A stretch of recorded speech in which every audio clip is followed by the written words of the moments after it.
श्रीमन्महागणाधिपतेभ्यो नमो नमः। एकादशी महात्म्य अथ एकादशी व्रत महात्म्य लिखित। एक समय नवेशनाओं में पुराणों की कथाओं को सुनने के निमित्त एकत्रित हुए 88,000 ऋषियों ने श्री सूत जी महाराज से प्रश्न किया कि महाराज, आने वाले कलयुग में प्राणियों का उद्धार कैसे होगा।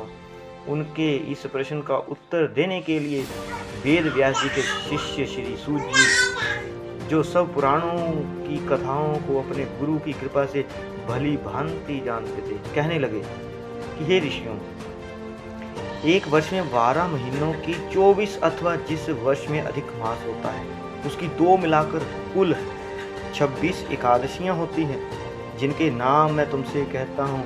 उनके उच्चारण मात्र से बहुत से पाप नाश को प्राप्त हो जाते हैं। आप ध्यान पूर्वक सुनिए। उत्पन्ना, मोक्षदा, सफला, पुत्रदा, शर्तिला, जया, विजया, अमल की, पाप मोचनी, कामदा, बरुथिनी, मोहिनी, अपरा, निर्जला, योगिनी, देवशयनी, कामिका, पुत्रदा, अजा, परिवर्तिनी, इंदिरा, पापंकुशा, रमा, प्रबोधनी या देवोत्थानी तथा अधिक मास की दोनों एकादशियों के क्रम अनुसार पद्मिनी और परमा है।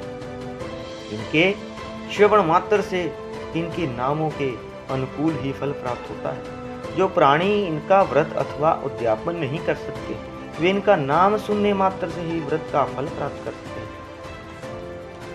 आज जो है अपरा एकादशी है, उसके कथा हम आपको और स्वयं सुनने जा रहे हैं। बोलिए विष्णु भगवान की जय। युधिष्ठिर जी कहने लगे कि हे भगवान, ज्येष्ठ कृष्ण एकादशी का क्या नाम है तथा उसका महात्म्य क्या है, सो आप कृपा करके कहें। श्री कृष्ण भगवान कहने लगे कि राजन, इस एकादशी का नाम अपरा एकादशी है, क्योंकि यह अपार धन देने वाली है। जो मनुष्य इस व्रत को करते हैं वे संसार में प्रसिद्ध हो जाते हैं। अपरा एकादशी के व्रत के प्रभाव से ब्रह्म हत्या, भूत योनि, दूसरे की निंदा आदि के सब पाप दूर हो जाते हैं। इस व्रत के करने से पर स्त्री गमन, झूठी गवाही देने वाला, झूठा बोलने वाला, झूठे शास्त्र पढ़ना जा बोलना, झूठा ज्योतिषी बनना तथा झूठा वैद बनना आदि सब पाप नष्ट हो जाते हैं। जो क्षत्रिय युद्ध से भाग गए वे नरकगामी होते हैं, परंतु अपरा एकादशी का व्रत करने से वे भी स्वर्ग को प्राप्त हो जाते हैं। जो शिष्य गुरु से विद्या ग्रहण करते हैं और फिर उनकी निंदा करते हैं, अवश्य वे नरक में पड़ते हैं, मगर अपरा एकादशी का व्रत करने से वे भी इस पाप से मुक्त हो जाते हैं। जो फल तीनों पुष्कर में कार्तिक पूर्णिमा को स्नान करने से या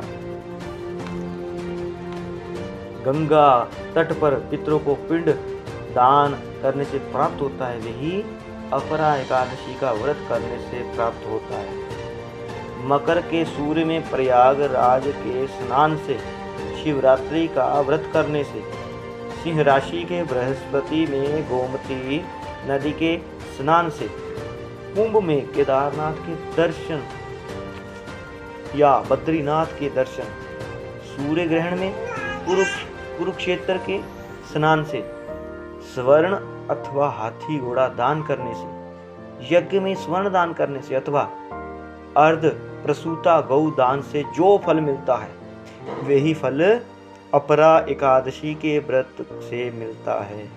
यह अपरा एकादशी व्रत पाप रूपी वृक्ष को काटने के लिए कुल्हाड़ी है, पाप रूपी ईंधन को जलाने के लिए अग्नि, पाप रूपी अंधेरे के लिए सूर्य के समान, मृगों को मारने के लिए सिंह के समान है।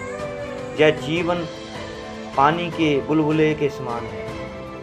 अतः मनुष्य को पापों से डरते हुए इस व्रत को अवश्य करना चाहिए। अपरा एकादशी का व्रत तथा भगवान का पूजन करने से मनुष्य सब पापों से मुक्त होकर विष्णु लोक को जाता है। हे राजन, यह अपरा एकादशी की कथा मैंने लोकहित के लिए कही। इसके पढ़ने अथवा सुनने से मनुष्य सब पापों से मुक्त हो जाता है। बोलिए विष्णु भगवान की जय, राधा रानी की जय।